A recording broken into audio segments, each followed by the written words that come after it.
Before there was firm ground, or sky, or the sun and moon, there was Apsu, the sweet water sea, and Tiamat, the salt water sea.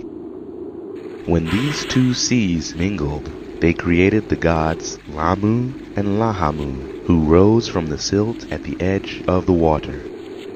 When Lamu and Lahamu joined, they created the great gods Anshar, Kishar, and Anu. From this generation of gods, there arose mighty Ea and his many brothers.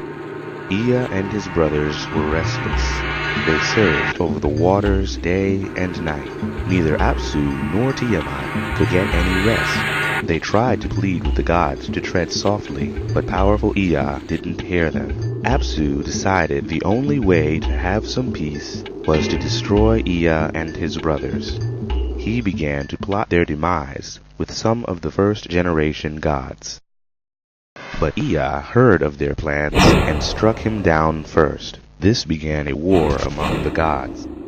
Tiamat was furious that her mate was killed, and she began producing great and ferocious monsters to slay Ea and his brothers. She created poisonous dragons and demons and serpents. She created the viper, the sphinx, the lion, the mad dog, and scorpion man. The chief of them all was called Kingu. He led the army of Tiamat's monsters into heaven against Ea and his brothers to avenge Apsu's death. While Tiamat fashioned her army, Ea and the goddess Damkina created the great god Marduk. His eyes flashed with lightning, and when he spoke, he breathed fire. He was fearless and radiant. The gods cowered before him. "You are the great sun," they cried. Ea and the gods told him of the advancing army. They needed his help to defeat them. "I will fight for you, but after the war is over, I shall rule the universe on high." The gods agreed. Marduk made ready for battle. He gathered the four winds to clear the path to Tiamat.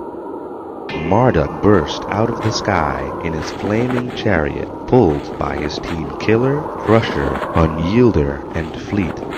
He held the royal scepter and ring covered in golden armor.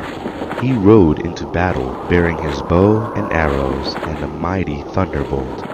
Marduk was glorious to behold. He struck fear in the hearts of all Tiamat's brood. The sea waters of Tiamat swirled together and formed a vast and fearsome dragon. She opened her mouth wide to scream. Before she could utter a word, Marduk cast a hurricane into her mouth. She swallowed it, and the hurricane almost burst her apart from the inside. Before she could cast a single spell, Marduk let one of his arrows fly. It cut her neatly in half. Tiamat's monsters trembled as she died. Marduk raised half of her body to the heavens to form the sky, and the other half formed the earth. Marduk was victorious, and now the undisputed king of the universe. No one ever questioned his rule. He created the days of the year, the planets and their paths in the heavens, the stars and their constellations, and the moon and her moods. He became the sun and gave all the gods their responsibilities. After a time, he decided to create a creature that could serve the gods and bear the burden of hard work looking after the earth. Marduk first created a structure from bone, left over from the bones of the dead monsters from the war.